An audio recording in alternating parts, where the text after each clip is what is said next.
अरे करमजली, बर्तन धोने में इतनी देर लगा दी है तूने। अभी तो कपड़े भी धोने के लिए रखे हैं, वो सब कौन करेगा। माँ बस मैं अभी करती हूँ। खबरदार, अगर तूने मुझे माँ कहा तो। अपनी माँ को तो जन्म लेते ही खा गई, अब क्या मुझे भी मार डालना चाहती है। अरे गुड़िया बेटी, आज तुम इतनी जल्दी कैसे उठ गई? तुम्हारी तबीयत तो ठीक है ना बेटा? हाँ मम्मा, मैं बिल्कुल ठीक हूँ, बस जोरों की भूख लगी है, कुछ खाने को हो तो दे दो। हाय दैया, अभी इस करमजली ने खाना भी नहीं बनाया है। मेरी गुड़िया बेटी भूख से तड़प रही है। अरे चुड़ैल, अब मेरा मुंह ही देखती रहेगी या फिर खाना भी बनाएगी? हाँ माँ, मैं अभी जाती हूँ और अभी जाकर खाना भी बनाती हूँ। माँ, आज तो मेरा मछली खाने का मन कर रहा है। हाँ हाँ मेरी बेटी, आज खाने में मछलियाँ ही पकाएंगे। ओए रानू, सुना तूने? आज मेरी बेटी को मछली खानी है। जा तू नदी से कुछ मछलियाँ पकड़ कर ला। जी माँ, मैं अभी जाती हूँ। फिर रानू चिड़िया नदी की तरफ मछलियाँ पकड़ने के लिए चली जाती है और वो नदी पर पहुंचकर कहती है, हे भगवान, आज तो मुझे एक भी मछली नहीं दिखाई दे रही है। माँ, आज तो मुझे आपकी बहुत याद आ रही है। माँ, आप मुझे छोड़कर क्यों चली गई थी? क्या मैं इतनी बुरी हूँ माँ? बोलो ना माँ। तभी वहाँ एक चिड़िया आती है और वो रानू की मूर्ति लेकर भाग जाती है। तब रानू भी उसके पीछे जाती है। रुको रुको, मेरी मूर्ति मुझे वापस दो, वो मेरी माँ की आखिरी निशानी है। मेरी मूर्ति मुझे वापस दो। ये कैसी जगह है, ये कैसी सुरंग है। फिर वो चिड़िया उस सुरंग में चली जाती है। रानू भी उस सुरंग में जा रही होती है कि तभी उसे एक कौवी की आवाज सुनाई देती है, बचाओ, कोई मेरे बेटे की जान बचाओ, नहीं तो वो मर जाएगा, आग में जल जाएगा। बचाओ, मेरे बेटे को कोई बचाओ। घबराओ मत कौवी जी, मैं अभी आपके बेटे को बचाती हूँ। फिर रानू चिड़िया उड़ती हुई उस कौवी के बेटे को बचा लेती है। आज जो तुमने मेरे बेटे की जान बचाई, मैं तुम्हारी आभारी हूँ। बेटी, तुम इस रास्ते से आगे जाना। ये क्या, इस नदी का पानी तो सूख रहा है।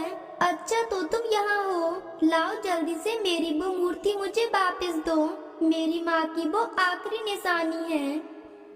तुम बहुत बुरी हो, तुम इस नदी से मछलियों को पकड़कर मारती हो। मैं तुम्हें तुम्हारी वो मूर्ति वापस नहीं करूँगी। वो मेरी मजबूरी है, मुझे ये सब अपनी सौतेली माँ के कहने पर करना पड़ता है। मैं तुम्हारी मूर्ति तुम्हें वापस दे दूंगी, लेकिन इसके बदले में तुम्हें मेरा एक काम करना होगा। पहाड़ पर एक जादूगर रहता है, वो अपनी शक्तियों से इस नदी के पानी को सुखा रहा है। अगर इस नदी का पानी सूख जाएगा तो हम सब मारे। किसी भी तरह वहाँ जाकर उस जादूगर को रोकना होगा। हाँ, मैं तुम्हारा ये काम कर दूंगी, लेकिन तुम्हें मुझसे एक वादा करना होगा कि अगर मैंने उस जादूगर को रोक दिया तो तुम्हें मेरी मूर्ति मुझे वापस देनी होगी। हाँ हाँ जरूर, मैं तुमसे वादा करती हूँ। फिर रानू चिड़िया पहाड़ पर उस जादूगर के पास जाती है।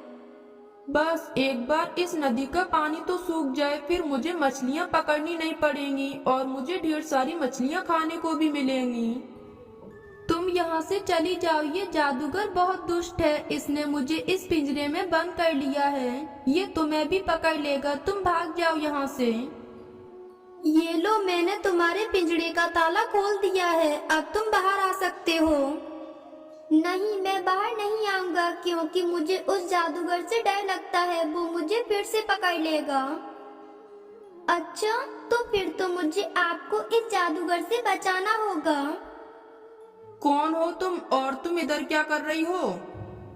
तुम्हें अब अपने जादू को रोक देना चाहिए, क्योंकि तुम्हारे इस जादू की वजह से नदी का सारा पानी सूख रहा है और सारी मछलियाँ भी मर रही हैं। इसलिए तुम्हें ऐसा नहीं करना चाहिए।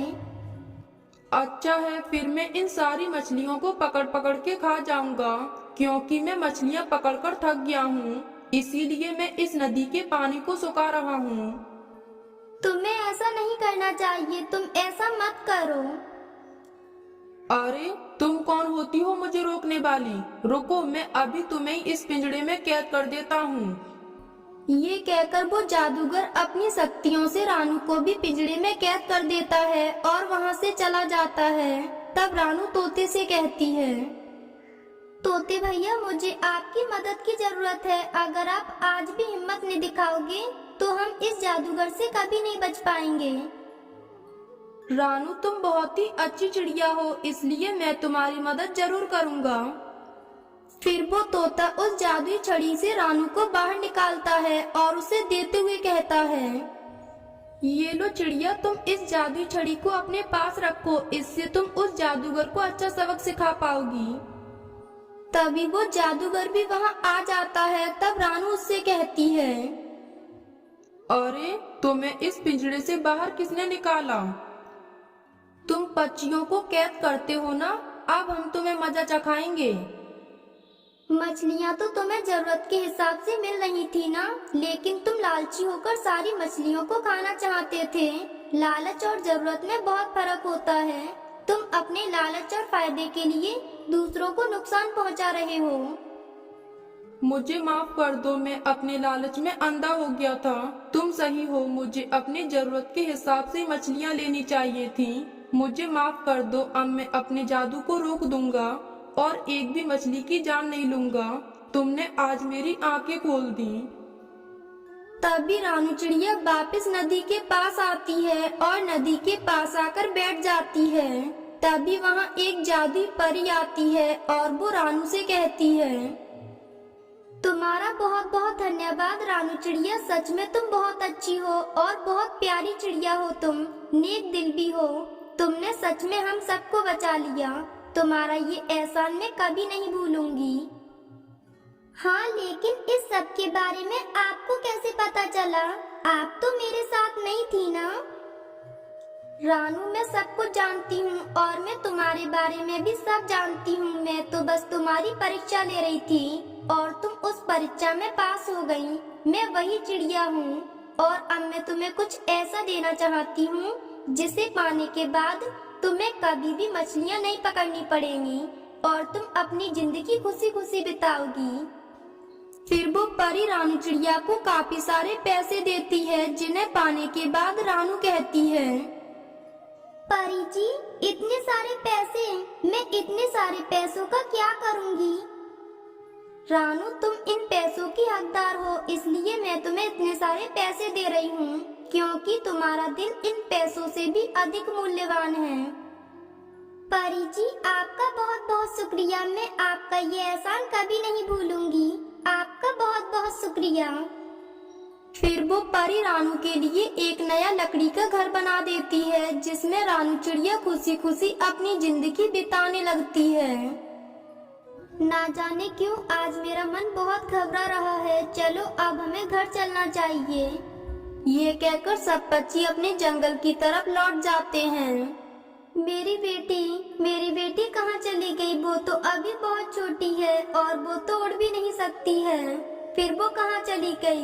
बुलबुल ऐसे जोर जोर से रोने लग जाती है। मैं चिड़िया के घर जाकर देखती हूँ, काश मेरी बेटी उसी के घोंसले में चली गई हो।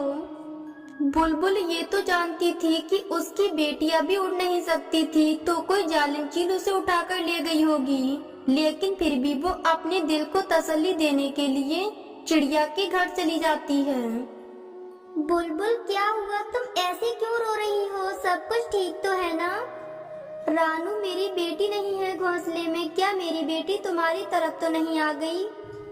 नहीं बुलबुल, यहाँ तो कोई नहीं आया। मेरा बेटा तो सुबह से अकेला ही बैठा है। मम्मा, जब आप लोग भोजन की खोज में गए थे तब मैंने आसमान में एक चील उड़ती हुई देखी थी। मैं तो उसे देखकर पत्तों में छिप गया था। फिर तो वो जालिम चीली उठाकर ले गई होगी मेरी बेटी को। लेकिन बुलबुल, हमारे जंगल में तो कोई चील नहीं रहती। हम सुबह तुम्हारी बेटी की खोज करेंगे, क्योंकि अभी तो रात हो गई है। तुम आज की रात मेरे घोंसले में ही सो जाओ। फिर रात भी गहरी हो जाती है। रानू और कुक्कू तो सो जाते हैं, लेकिन बुलबुल तो सारी रात बैठी रोती रहती है और फिर सुबह भी हो जाती है। सुबह तोता, कबूतर और कालू कौवा घबराए हुए रानू के घोंसले की तरफ आते हैं।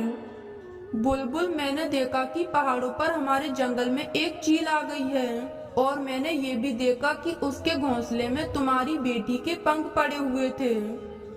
नहीं, खा लिया उस जालिम ने मेरी बेटी को।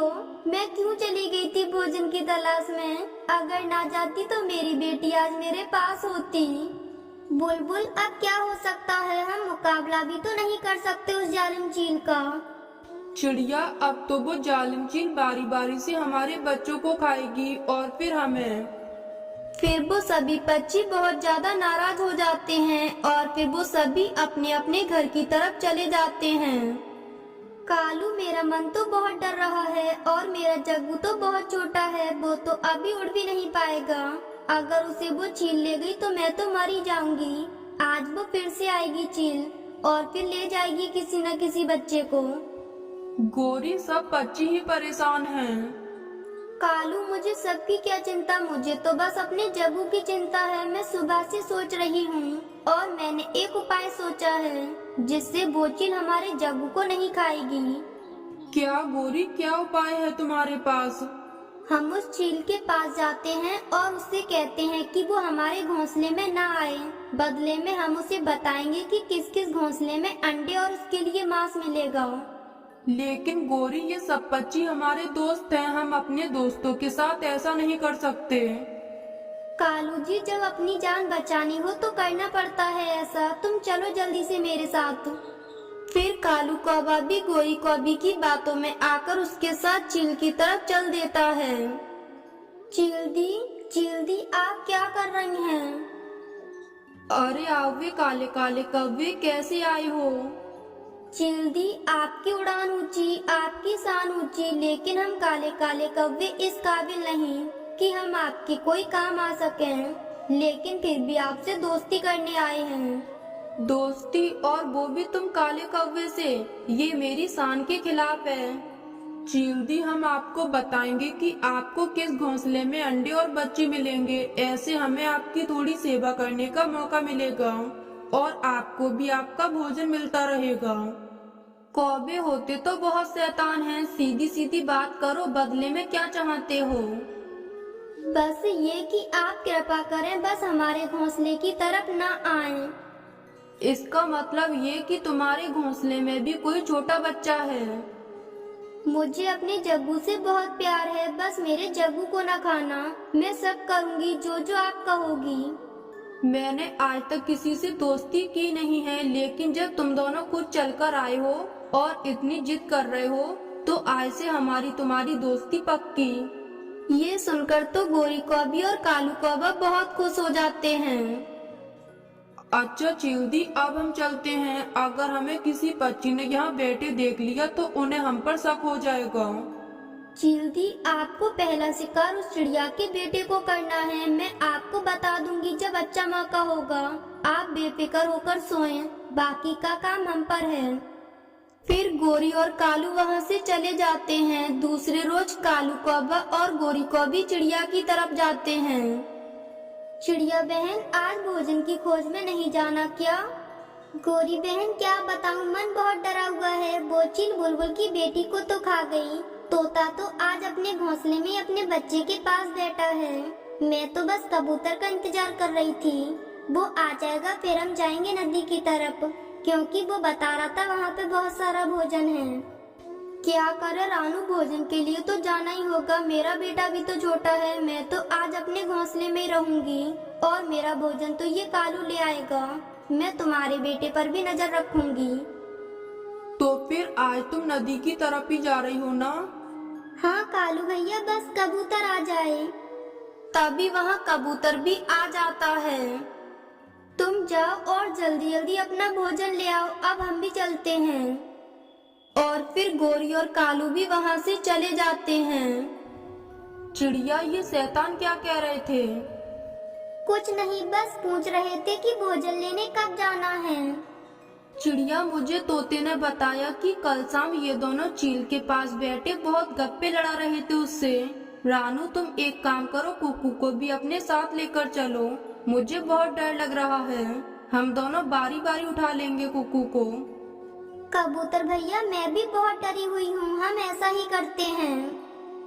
फिर उसके बाद रानी चिड़िया अपने बेटे कुकू को साथ लेकर कबूतर के साथ भोजन लेने नदी की तरफ चली जाती है। गोरी, मैं भोजन लेने जा रहा हूँ और तुम चील की तरफ जाओ और उसे बताओ कि रास्ता साफ है। चिड़िया भोजन लेने नदी की तरफ गई है और उसका बेटा घोंसले में अकेला है। फिर कालू कौवा भोजन लेने चला जाता है और गोरी कौवी चील को बताने के लिए उसकी तरफ जाती है, लेकिन गोरी कौवी ये नहीं जानती थी कि आज रानू चिड़िया अपने बेटे को भोजन लेने साथ ही लेकर गई है। वो तो चील के पास आ जाती है। चील दी जल्दी से जाइए, आपका शिकार तैयार है। रानू चिड़िया का बेटा घोंसले में अकेला है और रानू चिड़िया भोजन लेने नदी की तरफ गई है। ये हुई ना बात, तुम मेरी अच्छी सहेली हो। ये कहकर चील चिड़िया के घर की तरफ चली जाती है। मुझे भी बहुत भूख लगी है, मैं भी कहीं से फल वगैरह ढूंढकर खा लेती हूँ, क्योंकि अब मेरी सहेली मेरे घोंसले की तरफ तो जाएगी नहीं। फिर गोरी को भी फल ढूंढने बाग की तरफ चली जाती है और जैसे ही चील चिड़िया के घोंसले में आती है तो देखती है कि वहाँ तो कुछ भी नहीं था।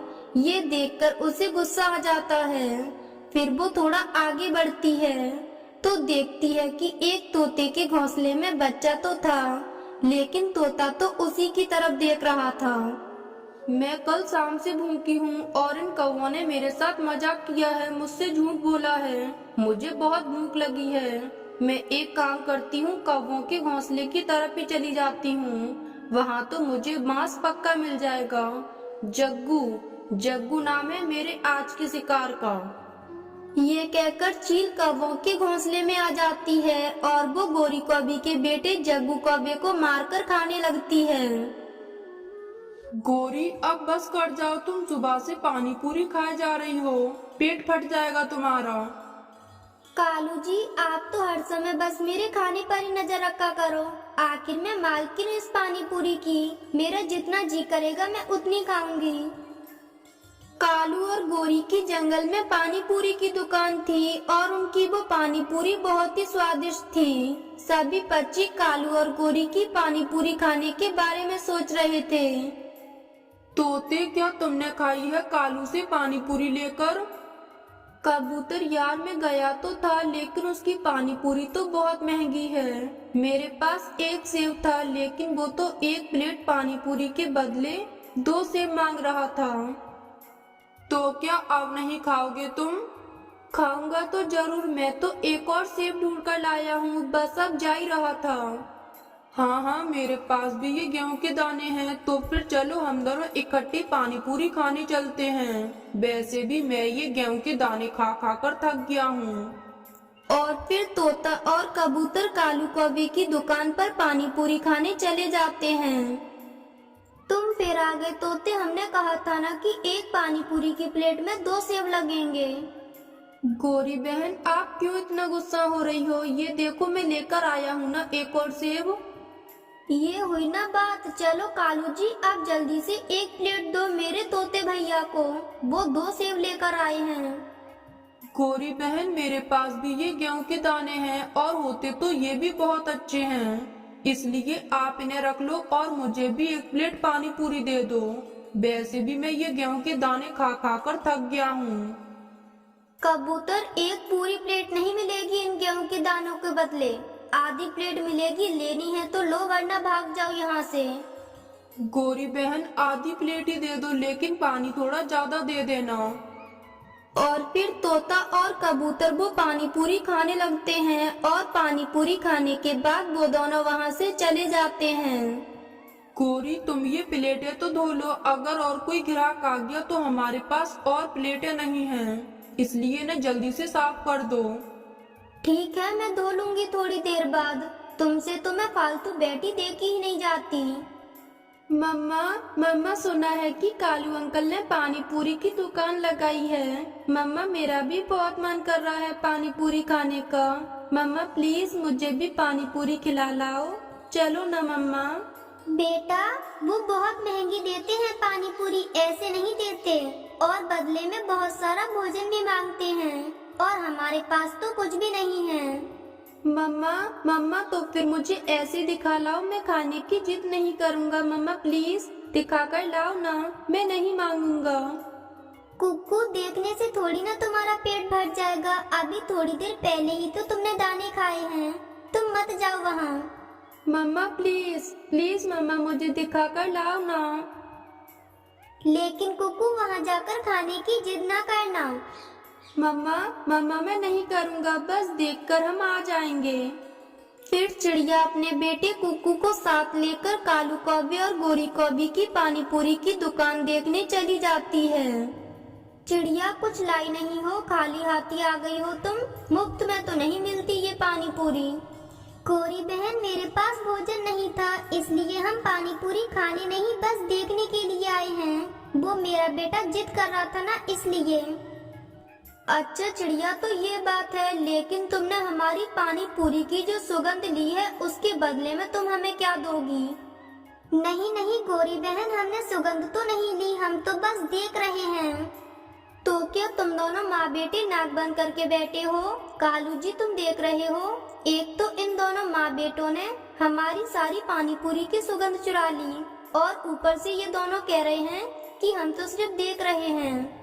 चलो कुक्कू, अब हम अपने घर चलते हैं। चिड़िया, तू ऐसे जाकर तो दिखा, पहले तुम दोनों माँ बेटे ने जो हमारी पानी पूरी की सुगंध ली है उसका हिसाब कर, नहीं तो हमारे थोड़े बर्तन रखे हैं धोने वाले, वो धोकर फिर चली जाना।